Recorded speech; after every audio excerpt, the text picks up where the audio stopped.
जुड़ेगा भारत, जीतेगा इंडिया। जी।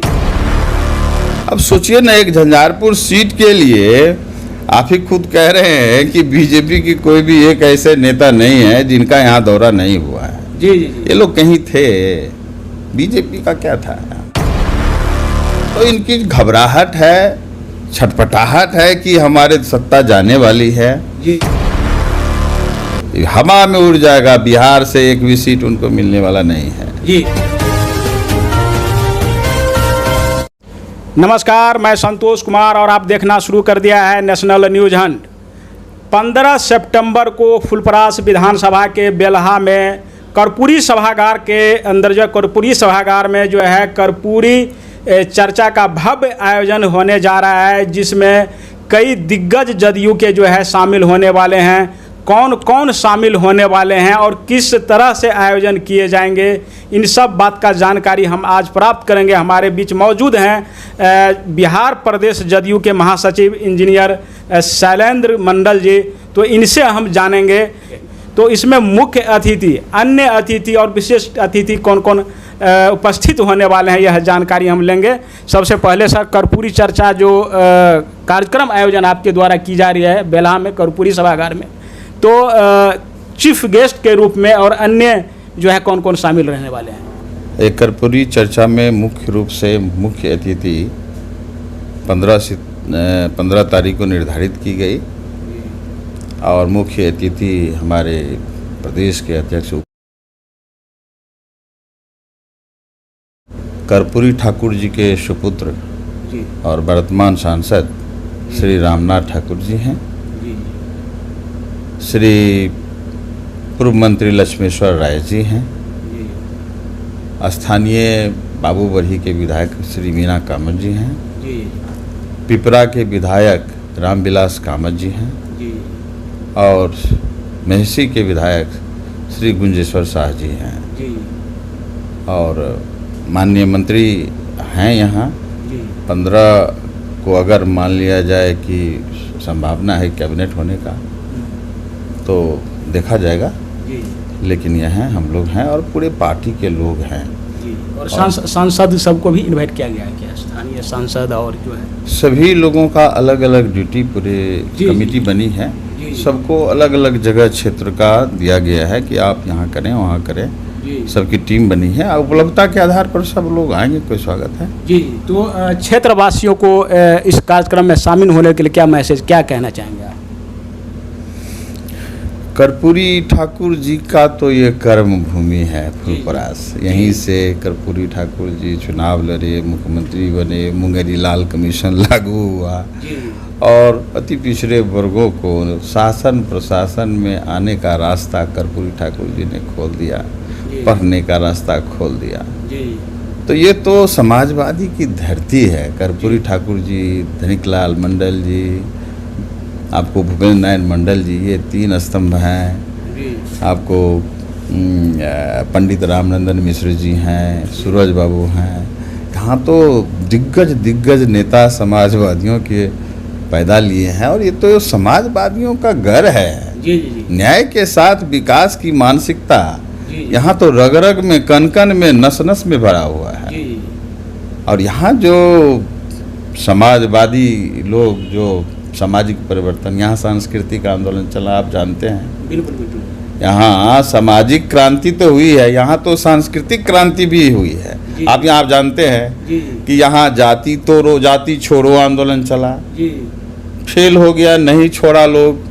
तो यहाँ जाति तोड़ो आंदोलन चला, वो भी फेल हो गया, तो लास्ट में अंत में जाति जोड़ो आंदोलन चला है। एक जाति को दूसरे जातियों से शादीवाज, धानु, केवट, अमात, भीन, बेलदार, नोनिया, कतवे, कहाँ नहीं शादी विवाह, गंगोता, हर जगह। ये तो अजीब धरती है यहाँ। यहाँ अति पिछड़ों ने सबको संदेश दिया है। अति पिछड़ा यहाँ लीड किया है।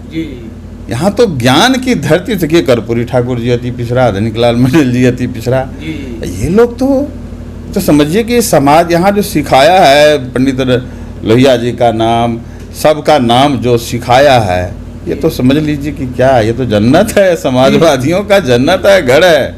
जी जी। अच्छा, उस रोज सर कर्पूरी चर्चा क्यों और किस बात की चर्चा की जाएगी, ये थोड़ा सा बताएंगे। देखिए, अति पिछड़ा समाज में ये लोग भरमा देता है लोग सब। अति पिछड़े वर्गों के लिए सब तो है ही, लेकिन प्रचार प्रसार तो हमारी पार्टी कर नहीं पाती है। जी जी। हम लोग तो इस तरह के कुछ इधर उधर करने वाले नीतीश कुमार जी तो हैं नहीं। पार्टी के पास अनावश्यक खर्च करने के लिए नहीं रहती है, प्रचार नहीं होती। हमारे नीतीश जी सोचते हैं कि काम करो भाई, प्रचार काम से होगा। जी। अब बहुत आदमी प्रचार करता है और काम होता नहीं है। बिल्कुल। तो यही कुछ लोग जो हैं सो भरमा रहे हैं। जी। तो कर्पूरी चर्चा के बारे में से ये होगी कि भाई लोगों को जगाना, लोगों को यह एहसास दिलाना कि भाई जो वर्तमान सरकार ने आपके लिए क्या क्या किया है और आगे आप कैसे आपको आगे बढ़ना है। बिल्कुल बिल्कुल। इसके बारे में कर्पूरी चर्चा में विस्तार से बताया जाएगा। जी जी। कि अभी से लेके शुरू से लेकर के कर्पूरी ठाकुर जी से लेकर के और नीतीश कुमार जी के शासनकाल तक आपके द्वारा आप लोगों के लिए क्या क्या किया गया है, समाज क्या क्या किए हैं। जी, ये सब बारे में विस्तार से बताया जाएगा। जी। और इसको सजग किया जाएगा, जी जी। सावधान किया जाएगा, सतर्क किया जाएगा। जी। अच्छा। और दूसरी बात कि अब जैसे जनता दल यू ने यहाँ कर्पूरी चर्चा 15 सितंबर को फुलपरास में रखा, तो देखिए वो बीजेपी के बड़े बड़े नेता लोगों की इतनी छटपटाहट बढ़ गई। जी जी। बीजेपी का जो है चाणक्य कहे जाने वाले जो कहा जाता है बीजेपी के अंदर, अमित शाह जी का जो है 16 तारीख को, अगले दिन ही, आपके कार्यक्रम के अगले दिन ही झंझारपुर के में है उसका कार्यक्रम, जनसभा है। और इसकी तैयारी के लिए जो है उसको जो ज़्यादा से ज़्यादा भीड़ जुटे, इसके लिए जो तमाम बीजेपी के जो दिग्गज है झंझारपुर में उतर चुके हैं, केंद्रीय मंत्री उतर चुके हैं, प्रदेश अध्यक्ष खुद जो है यहाँ पे रह करके जो है लोगों से संपर्क कर रहे हैं, जनसंपर्क की शुरुआत कर चुके हैं। तो हमारे समझ से आप लोगों पे बहुत भारी पड़ने वाला है 2024 में झंझारपुर लोकसभा, क्या कहेंगे? आप तो ऐसा बोलते हैं भारी पड़ने वाला, ये दिखावटी से भारी होता है, हैं? अब कहाँ हैं वो, कहीं हैं, इतने घबरा गए हैं। और ख़ास करके तब से जब से माननीय नीतीश कुमार जी ने इंडिया पहले कहा रहा था कि ये लोग विपक्ष लोग गोलबंद नहीं होंगे, हैं, जब गोलबंद करके दिखा दिए, 3-3 4-4 गो सफल जो है सो गठबंधन बनी, इंडिया नाम आया, इंडिया गठबंधन कि जुड़ेगा भारत जीतेगा इंडिया।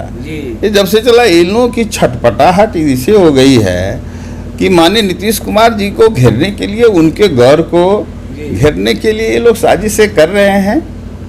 तो ये सबसे कोई फर्क पड़ने वाला है?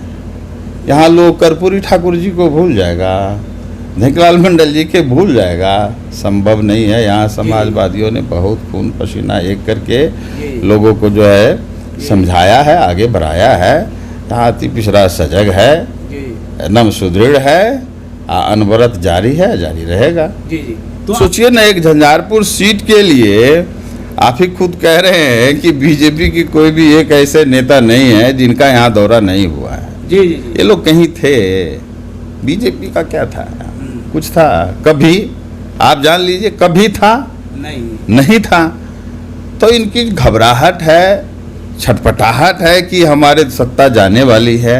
जितना हम नीतीश कुमार जी को या जनता दल यू को डैमेज कर सकें, ये होने वाला नहीं है।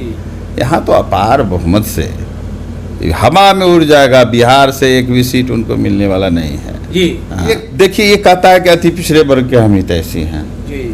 हम पूछना चाहते हैं कि केंद्र सरकार इस बार के शिक्षा बजट में 1.2% घटौती कर दिया। घटौती क्यों किया?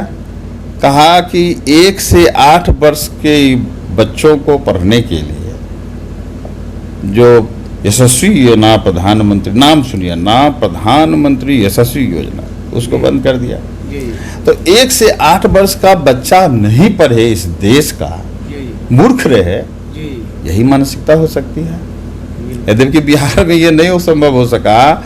माननीय मुख्यमंत्री ने, नाम है प्रधानमंत्री यशस्वी योजना, अब 40% जो उनको देना था, 60% बिहार सरकार दे रही है।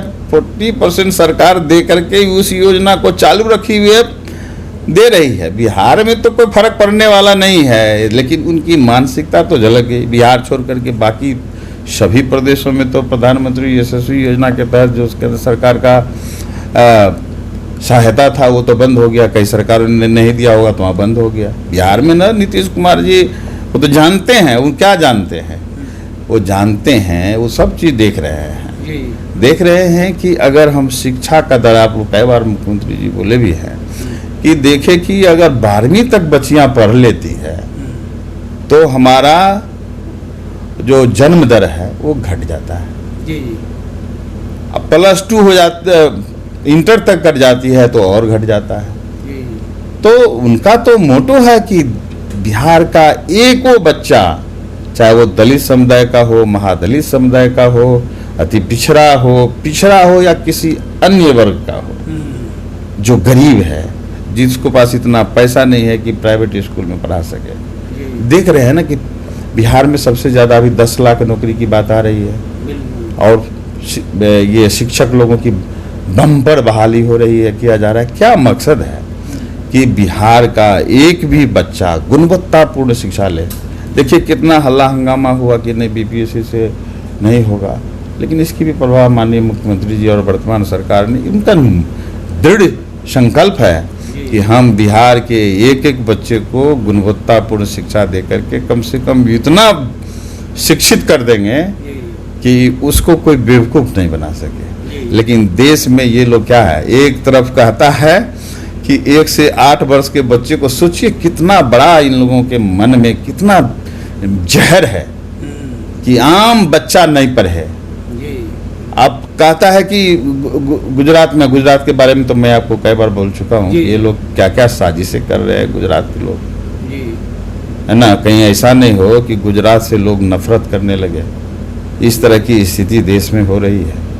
क्षेत्रवाद का ऐसा असंतुलन कभी नहीं देखा। आपने देखा कि क्या हो रहा है, पूरे देश के सभी राज्यों के साथ अन्याय हो रहा है और गुजरात का एकदम क्या हो रहा है, कायाकल्प हो रहा है।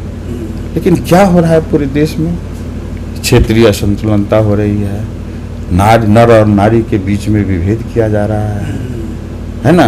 भाषा के सवाल पर भी हो रहा है ना। क्षेत्र के सवाल पर, भाषा के सवाल पर, लिंग के सवाल पर और समाज। देखिए हम लोग जातीय गणना जो बिहार एक तो पूरे देश में मांग कर रहे थे जातीय गणना के बाद, कैसे पिछड़ा अति पिछड़ा का समर्थक हो सकता है, दलित महादलित का समर्थक हो सकता है? कभी नहीं हो सकता है। इसके मन में जहर है और ये जो उस युग में जो है ना, पीछे में झाड़ू लगा के चलाने वाली स्थिति में ये लोग समाज को बांटना चाहते हैं, है ना, पोलराइजेशन कराना चाहते हैं धर्म के नाम पर, है ना। ये लोग बहुत, देश गलत दिशा में जा रहा है। देश पर जो कर्जा हो गया है हम कह नहीं सकते।